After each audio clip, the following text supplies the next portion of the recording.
Hello दोस्तों, good morning. आपका स्वागत है हमारे यूट्यूब चैनल फ्रेश फंडा में। आज हम लोग पढ़ाई करेंगे वेरी इम्पोर्टेंट सब्जेक्ट के बारे में, वेरी इम्पोर्टेंट चैप्टर के बारे में। इसकी ASME P number. ASME P number क्या होता है? अक्सर आप सुनते होंगे कि जो वेल्डिंग इंजीनियर होता है या वेल्डिंग इंस्पेक्टर होता है, जब भी कभी अगर उसके WPS के बारे में बात करे, चाहे उसकी किसी मटेरियल की वेल्डेबिलिटी के बारे में बात करे, तो वो एक चीज़ बोलता है कि ये P1 ग्रुप का, ये P नंबर 1 ग्रुप का ये मटेरियल है, ये P नंबर 3 का है, ये P नंबर 4 का है। तो P नंबर जरूर बोलता है। आप WPS अगर देखेंगे तो उसमें जरूर P नंबर रहेगा, मटेरियल का P नंबर क्या है, इस पर जरूर ध्यान दिया जाता है। तो ये बहुत ही इंपॉर्टेंट चीज़ है। अगर P नंबर आप नहीं जानेंगे कि P1 में कौन कौन सा मटेरियल आता है, उसकी वेल्डेबिलिटी प्रॉपर्टीज़ क्या होती है, उसकी मैकेनिकल प्रॉपर्टीज़ क्या होती है, तो आप उस मटेरियल को नहीं समझ पाएंगे, और जिससे कि आपको बहुत सारी असुविधाओं का सामना करना पड़ेगा। तो इस असुविधा को दूर करने के लिए आज हम P नंबर के बारे में जानेंगे, जो कि ASME का P नंबर है। क्या होता है P नंबर में, कौन से P नंबर में कौन कौन से मटेरियल आते हैं, यही आज का सब्जेक्ट है। तो हमने आपसे बात करी कि ये P नंबर क्यों होता है, क्योंकि मटेरियल बहुत सारे होते हैं। बहुत सारे मटेरियल का अगर अलग अलग WPS किया जाए तो उसका बहुत सारा WPS करना पड़ेगा। एक फैक्ट्री में अगर काम कर रहे हैं तो उस जगह बहुत सारे मटेरियल पे काम करते हैं। तो अगर हर एक मटेरियल का WPS प्रिपेयर किया जाए, WQT किया जाए, तो उसके लिए हर एक वेल्डर को क्वालिफाई किया जाए हर एक मटेरियल के अकॉर्डिंग, तो हमारे पास बहुत सारे WPS PQR करना पड़ेगा, WQT करना पड़ेगा। तो उस चीज़ को दूर करने के लिए ASME ने क्या किया कि बहुत सारे मटेरियल्स के प्रॉपर्टीज़ को स्टडी किया, अध्ययन किया, और उसको एक ग्रुप में बांट दिया। अब वो ग्रुप किसके हिसाब से पे बांटा? तो जो ग्रुपिंग किया, P नंबर जो असाइन किया, ये जो ग्रुपिंग किया, ये किसके बेसिस पे किया? पहला क्या देखा कि देखिए, आप भी सोचिए कि मटेरियल अगर सेम प्रॉपर्टीज का हो तो हम उसको एक कैटेगरी में रख सकते हैं, कहीं एक कैटेगरी में रख सकते हैं। तो उसके प्रॉपर्टीज को बाद देखा, उसके कंपोजिशन को देखा। तो पहले क्या देखा उसने? मटेरियल का कंपोजिशन देखा। बहुत ही इंपॉर्टेंट चीज है, मटेरियल का कंपोजिशन देखा। अब कंपोजिशन का मतलब क्या हुआ? उसका केमिकल कंपोजिशन, कितना % कार्बन है, कितना % मैग्नीशियम है, कितना % सल्फर है, वो मटेरियल के केमिकल कंपोजिशंस को स्टडी किया और उसको देखा कि भाई so and so material A, material B, material C में कार्बन % कितना है, मैग्नीज % कितना है, सल्फर % कितना है। ये जो एक कंपोनेंट है, जो केमिकल कंपोनेंट है, उसका इसने अध्ययन किया, और सारे जो कंपोनेंट्स पाए जाते हैं, ओके, उस कंपोनेंट्स का अध्ययन किया और देखा कि इसका जो composition of material A, composition of material B, जिस मटेरियल में केमिकल कंपोजिशन सेम है उसको एक कैटेगरी में रखा। एक तो कैटेगराइज करने का एक क्राइटेरिया क्या रहा? कंपोजिशन। दूसरा क्राइटेरिया की अगर हम बात करें तो दूसरा क्राइटेरिया उसका क्या हुआ? वेल्डेबिलिटी।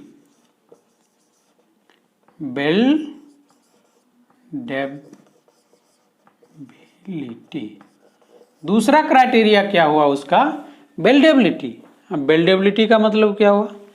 बेल्डेबिलिटी का मतलब हुआ कि वेल्डिंग करने में जो उसका प्रोसीजर होता है, वेल्डिंग कैसे होता है, फास्ट होता है, स्लो होता है, वेल्डिंग करने के बाद उसमें जो मटेरियल्स मिक्स होते हैं वो उसमें स्ट्रेंथ कैसा हो जाता है, कितना इजी है वेल्डिंग करने के लिए, कितना कठिन है वेल्डिंग करने के लिए, इन सारे पैरामीटर पर इस मटेरियल को जज किया कि अगर एक मटेरियल दूसरे मटेरियल के रॉड से वेल्डिंग किया तो वेल्डिंग करने के बाद वो क्या ब्रिटल हो जाता, वो टूट जाता, उसका टेस्टिंग किया गया, क्या वो टूट जाता है, वेल्डेबिलिटी वेल्डेबल है कि नहीं, वो वेल्डिंग करने के योग्य है कि नहीं, इन सारे चीजों का ये स्टडी किया।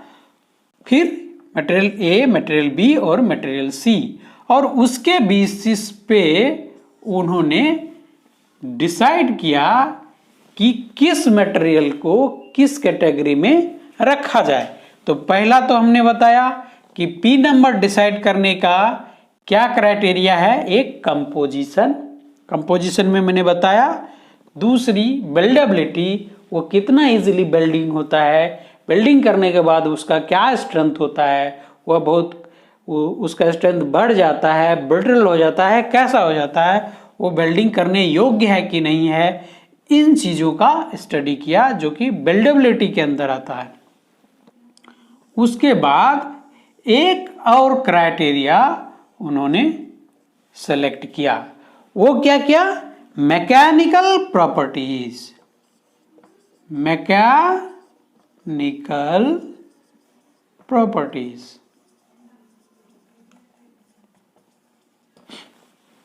एक केमिकल कंपोजिशन, वेल्डेबिलिटी और मैकेनिकल प्रॉपर्टीज।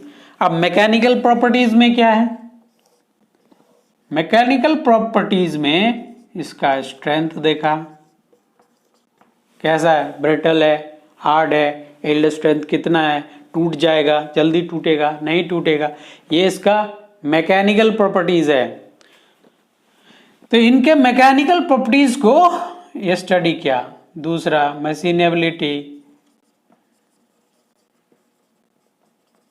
कैसा जल्दी मशीनिंग होता है, क्या होता है, ये सारा मैकेनिकल प्रॉपर्टीज है। और स्ट्रेंथ, ये सारा इसका मैकेनिकल प्रॉपर्टीज है। यील्ड स्ट्रेंथ, कितना स्ट्रोंग है, इसमें कब डेंट होता है, नहीं होता है, सब चेक किया। तो ये क्या हो गया, ये हो गया मैकेनिकल प्रॉपर्टीज। तो इन तीनों के बेसिस पर इन मटेरियल को जज किया गया। पहला कंपोजिशन, वेल्डेबिलिटी और मैकेनिकल प्रॉपर्टीज। इस मैकेनिकल प्रॉपर्टीज में देखिए यील्ड स्ट्रेंथ कितना है, यील्ड स्ट्रेंथ कितना है, किस जोन में, प्लास्टिक जोन में जाता है। जब उसको हम खींचते हैं तो कब तक वो कितना पावर स्ट्रेंथ जो वो विथ स्टैंड करता है, कब वो फ्रैक्चर होता है, प्लास्टिक लिमिट में कब जाता है, प्लास्टिक फेज में कब जाता है, तो डिफॉर्मेशन कब तक होता है, इन सारे चीज़ों को स्टडी किया। वेरियस एस्पेक्ट को स्टडी करने के बाद ये डिसाइड किया गया कि इन मटेरियल को एक कैटेगरी में रखा जाए। तो अब वो क्या हुआ, अब उसके लिए एक कठिनाई का ये सामना करना पड़ा। तो वो कैटेगरी का नाम क्या हुआ, पी नंबर क्या होना चाहिए। तो उन्होंने नंबर देना चालू किया, पी नंबर 1, इस तरीके से 58 तक पी नंबर उन्होंने दिया। मैं जो अभी बता रहा हूं जो एसएमई सेक्शन में है, SME section 9 QW QB 422, SME section 9 के सेक्शन के हिसाब से हम वेरियस टेबल को हम बताएंगे। उसमें मैं भी कुछ मटेरियल जो है कि अभी मैं नहीं कवर कर रहा हूँगा, वो आपको एसएमई रेफर करने पर मिल जाएगा। अगर जो कवर मैंने नहीं किया यहाँ पर तो वो आप एसएमई में रेफर करके देख सकते हैं। तो अब बात हो गई कि पी नंबर डिसाइड कैसे हुआ। पी नंबर डिसाइड हुआ कंपोजिशन, वेल्डेबिलिटी और मैकेनिकल प्रॉपर्टीज के बेस पर। अब नंबर डिसाइड क्यों किया, कैसे किया मैंने बताया। अब क्यों किया, उससे क्या फायदा हुआ, क्यों एक ग्रुप में बांटा गया। पहला क्यों किया, to reduce the building procedure, to reduce the number of welding procedure.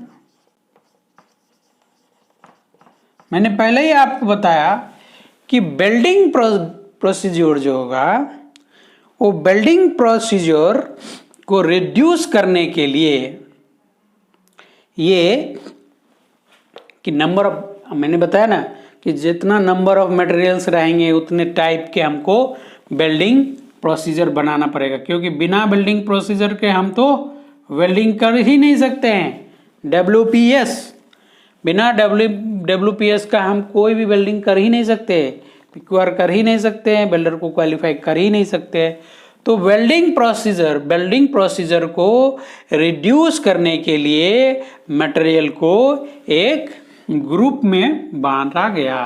तो ये हम क्या कह सकते हैं, ये हम इनडायरेक्टली कह सकते हैं कि पी नंबर का ये बेनिफिट भी है कि जब हम पी ग्रुपिंग में पी नंबर के हिसाब से एक पी नंबर के लिए हम अगर क्वालिफाई कर लिए किसी वेल्डर को, किसी प्रोसीजर को, वेल्डिंग प्रोसीजर को, तो वो उस ग्रुप में आने वाले जितने भी वेल्डिंग मटेरियल हैं, जितने भी मटेरियल है उस पी नंबर के हिसाब से जितने भी मटेरियल उस ग्रुप में हैं, उसके लिए वह प्रोसीजर जो है एप्लीकेबल होगा, वह प्रोसीजर एप्लीकेबल होगा।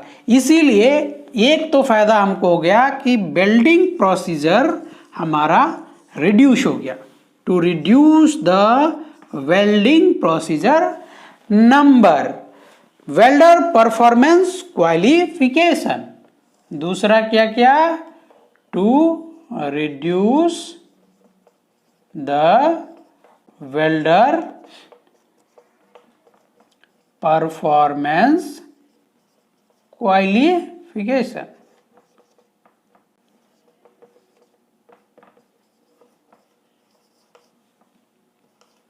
वेल्डर परफॉर्मेंस क्वालिफिकेशन को भी रिड्यूस किया गया। जैसे ही वेल्डिंग प्रोसीजर रिड्यूस होगा वैसे welding qualification performance, welder performance qualifications को भी रिड्यूस किया गया। देखिए हम आपको बताते हैं कि कौन सा मटेरियल किस ग्रुप में आता है, उसका पी नंबर क्या होता है। पी नंबर के हिसाब से ही हम मटेरियल को समझ जाएंगे कि वह कार्बन स्टील है, कार्बन एलॉय स्टील है, या स्टेनलेस स्टील है, या स्टेनलेस एलॉय है। वो कौन सा है मटेरियल, वो हम पी नंबर के जानने से पता कर लेंगे। उसके लिए हमको एक स्टैंडर्ड टेबल है, चार्ट है, जो कि ASME ने ग्रुपिंग करके उसको सारा स्टडी करके एक जगह में रखा है। उन चीज़ों को हमें याद रखना पड़ेगा। उसके लिए हम आपको चार्ट बताते हैं। चार्ट में अभी हम बात करेंगे carbon steel and alloys, carbon steel and alloys. इन चीज़ों को आप मेमोराइज कर लीजिए।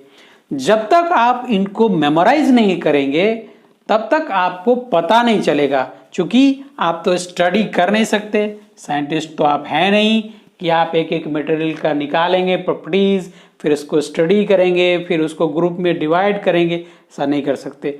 ऑलरेडी ये काम ASME ने कर दिया है और उसने ग्रुपिंग करके रखा हुआ है। आपको बस उसको याद रखना है और उसका इस्तेमाल करना है।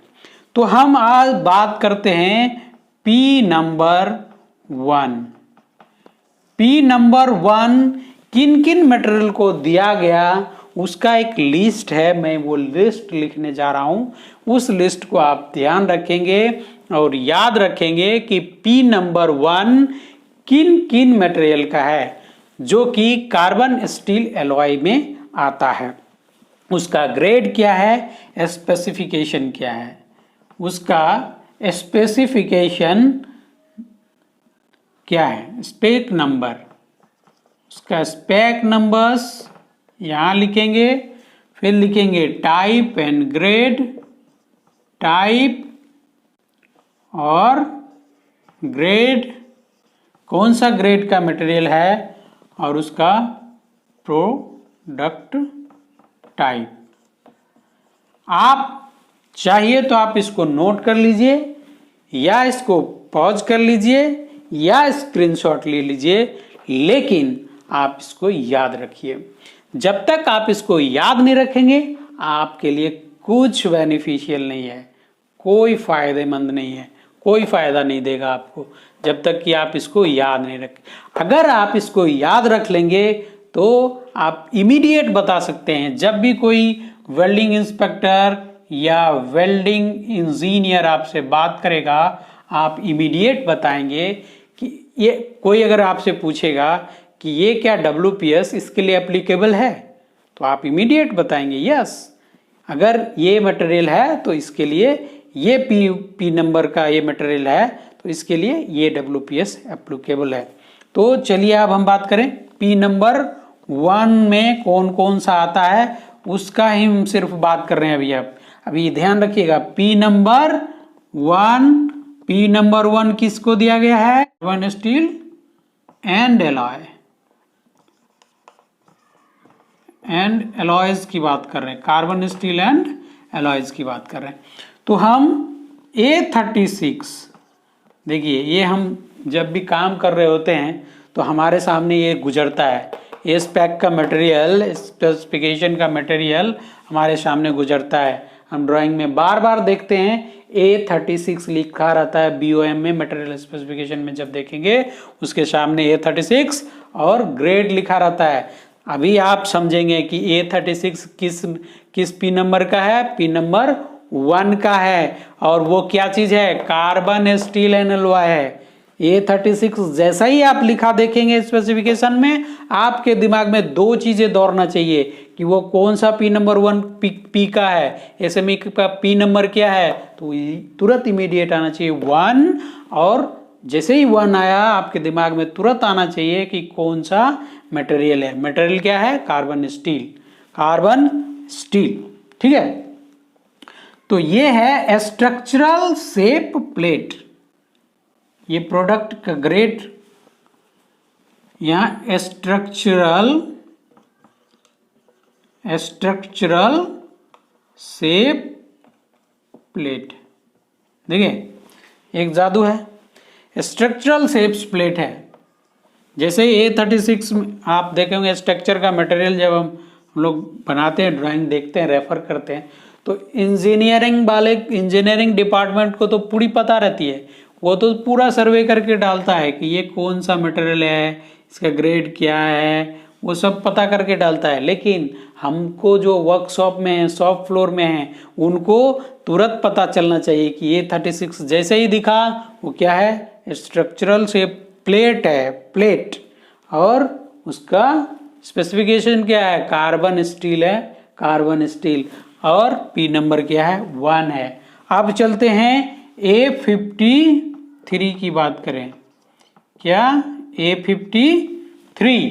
A53 में ग्रेड जो है ऑल ग्रेड है, और सीमलेस एंड वेल्डेड पाइप्स है, सीमलेस एंड वेल्डेड पाइप है। बड़ी मजेदार चीज है, बड़ी मजे की बात है।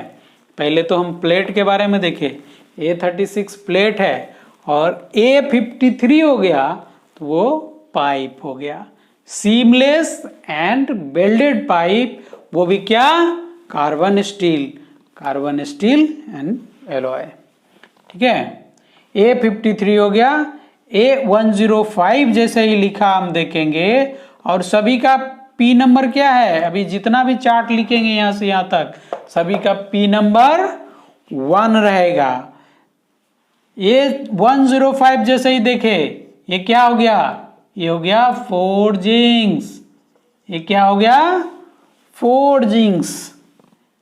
देखिए यहाँ प्लेट पाइप फोर्जिंग है। फोर्जिंग में क्या है, फोर्जिंग में जैसे फ्लैंजेस हो गया, जो फोर्ज करके जो प्रेशर दे के बनाते हैं, हाई प्रेशर पर उसको मटेरियल को कंप्रेस करते हैं, फोर्ज करते हैं, उसको ठोकते हैं, तो वो क्या हो गया, फोर्जिंग मटेरियल। जैसे हम फोर्जिंग में क्या क्या लाते हैं, जैसे हब ले, हब क्या फोर्जिंग से बनाता है। जैसे हम फ्लैंजेस लेते हैं, वो क्या है, फोर्जिंग मटेरियल है। बहुत सारा चीज़ फोर्जिंग मटेरियल है। जब आप शॉप फ्लोर में काम करेंगे तो आपको धीरे धीरे पता चलेगा कि क्या फोर्जिंग होता है। तो कैसे, जैसे A105 देखे तो मेरे दिमाग में तुरंत घंटी बजनी चाहिए, वो क्या है, फोर्जिंग है, कार्बन स्टील एंड एलॉय है, वो SS नहीं है, कार्बन स्टील एंड एलॉय है। उसका P नंबर 1 है। A106 अगर देखते हैं, A106 ग्रेड A हो, B हो या C हो, इस तीनों ग्रेड में से कोई भी हो, A106 देखेंगे, ग्रेड A हो, B हो या C हो, कोई भी ग्रेड हो, तो वो क्या है, सीमलेस पाइप है। क्या है, सीमलेस पाइप है। बड़ा अच्छा बात है। यहां पर भी देखिए सीमलेस पाइप एंड बेल्डेड पाइप है, लेकिन ये A53 है, या A106 है, ग्रेड ABC है, ये भी सीमलेस पाइप है, ये भी आपका कार्बन स्टील है। तो आप तो अब कंफ्यूजन में पड़ गए होंगे। नहीं, कंफ्यूजन में पड़ने की बात नहीं है। यहां पर इसका प्रॉपर्टीज समव्हाट डिफरेंस होगा देन A106 से। जो प्रॉपर्टीज जो जिसके बेसिस पर ये P नंबर डिसाइड किया गया, वो तीन चीज था, कंपोजिशन, बेल्डेबिलिटी और तीसरा मैकेनिकल प्रॉपर्टीज। तो इन दोनों में कहीं ना कहीं समव्हाट डिफरेंस है, आइदर वो मैकेनिकल प्रॉपर्टीज में हो या वेल्डेबिलिटी में हो या केमिकल कंपोजिशन में हो, कुछ ना कुछ डिफरेंस है, इसलिए इसको दो जगह पे लिखा गया है और इसका P नंबर 1 दिया गया है। ठीक है, तो इसमें ग्रेड ABC है। ये क्या है, सीमलेस पाइप है। आप जब काम करना चालू करेंगे आपको धीरे धीरे पता चलता चला जाएगा। ये क्या हो गया, आप देखिए A108, आप याद रखिए, ये 36, 53, 105, 106, 108, 1015 ग्रेड है, 1018 ग्रेड है। ये ग्रेड का मटेरियल है, तो ये क्या है, बार है, बार्स एंड ट्यूब्स। या तो बार होगा या ट्यूब होगा, वो भी क्या होगा, कार्बन स्टील का होगा। ये बार होगा, ट्यूब होगा, वो भी क्या होगा, कार्बन स्टील एंड एलॉय का होगा। ये 108 जैसे ही मेरे सामने आएगा तो हम क्या समझ लेंगे, बार एंड ट्यूब्स है, जिसमें कि ग्रेड डिफरेंट है, 1015, 1018। ठीक है, उसके बाद हम A181 की बात करें। ये सारे P नंबर 1 में आ रहे हैं। A181 में ग्रेड क्या हुआ, C1, ग्रेड क्या है 60, ग्रेड क्या है 70। ये 60-70 मीन्स 60,000 PSI, 70,000 PSI का ये ग्रेड होता है। तो ये क्या क्या चीज हो गया, पाइप एंड फ्लैंजेज हो गया। ये क्या है, पाइप है, फ्लैंजेज है। मटेरियल डिफरेंट है, समझ गए ना, इसलिए कभी कंफ्यूज नहीं होइए। ये आप ये चीज को जरूर देखिए, ये चीज में डिफरेंस जैसे ही देखेंगे कहीं ना कहीं उसमें डिफरेंस है, मटेरियल के प्रॉपर्टीज में कुछ कहीं ना कहीं डिफरेंस है, इसलिए इसको अलग अलग कैटेगराइज करके रखा है। लेकिन इसका P नंबर 1 है, इसीलिए इसके लिए जितना भी बिल्डिंग प्रोसीजर क्वालिफाई होगा, अगर बिल्डिंग प्रोसीजर क्वालिफाई है A36 के लिए, तो वो A108 के लिए भी एप्लीकेबल होगा, क्योंकि वह P नंबर 1 में बिलोंग करता है। ठीक है, वह A181, A216, A216 की बात करें तो WCA ग्रेड क्या है, WCA, WCB, WCC। तो ये है क्या, कास्टिंग। ये क्या है, कास्टिंग्स है। फोर्जिंग है यहाँ A105 में फोर्जिंग और A216 में कास्टिंग्स। इसको आप फोर्जिंग, कास्टिंग्स वगैरह, जिसको ढालवा बोलते हैं, जिसको ढालते हैं, लोहा को पिघला करके ढालते हैं, तो वो हो गया कास्टिंग्स। और वो पीट करके लोहा का शेप चेंज करते हैं, फोर्जिंग। तो हो गया गर्म करके, पीट के प्रेशर डाल के, तो हो गया फोर्जिंग। तो ये कास्टिंग और फोर्जिंग में हम सिंपल तरीके से आपको डिफ्रेंशिएट किए कि आपको आसान भाषा में समझ आ जाए कि फोर्जिंग और कास्टिंग क्या होता है। A216 WCA, B and C, ये क्या हो गया, कास्टिंग हो गया। लेकिन इसका भी P नंबर 1 है। क्या है, P नंबर 1 है। A285 में जाएंगे, A285 में जाएंगे, उसका ग्रेड ऑल, तो वो क्या है, प्लेट्स है। ये कौन सा प्लेट्स है, ये कार्बन स्टील एंड एलॉय वाली प्लेट्स है। ये हो गया A285 ग्रेड ऑल में प्लेट हो गया। A333 में ग्रेड 1 एंड 6 रहेगा। तो ये सीमलेस एंड वेल्डेड पाइप है। ये क्या है, सीमलेस एंड वेल्डेड पाइप। आप अक्सर इन चीजों को देखते होंगे, जब आप ड्राइंग रेफर करेंगे तो अक्सर इन मटेरियल प्रॉपर्टीज को आप, मटेरियल स्पेसिफिकेशन को आप देखे होंगे।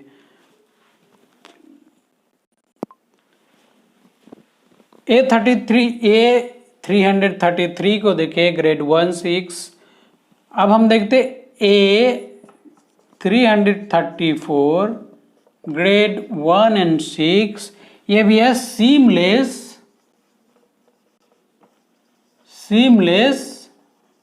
And welded pipe, seamless and welded pipe. A333 और A334 ग्रेड 1 6 दोनों सेम ही है। और A350 ग्रेड F1 2, इसके ये क्या है, फोर्जिंग है। ये क्या है, फोर्जिंग्स है। इसका भी P नंबर 1 होता है। ये कार्बन स्टील एंड एलॉयज है, ठीक है। A352 है। A352 इसका LCA B, ये क्या है, कास्टिंग है। ये क्या है, कास्टिंग्स है। A420 की बात करें, ये WPL है, WPL ग्रेड है। ये क्या है, फोर्जिंग्स है। ये क्या है, फोर्जिंग्स है। A515 की बात करें, ऑल ग्रेड्स, ये क्या है, प्लेट है। ये क्या है, प्लेट है।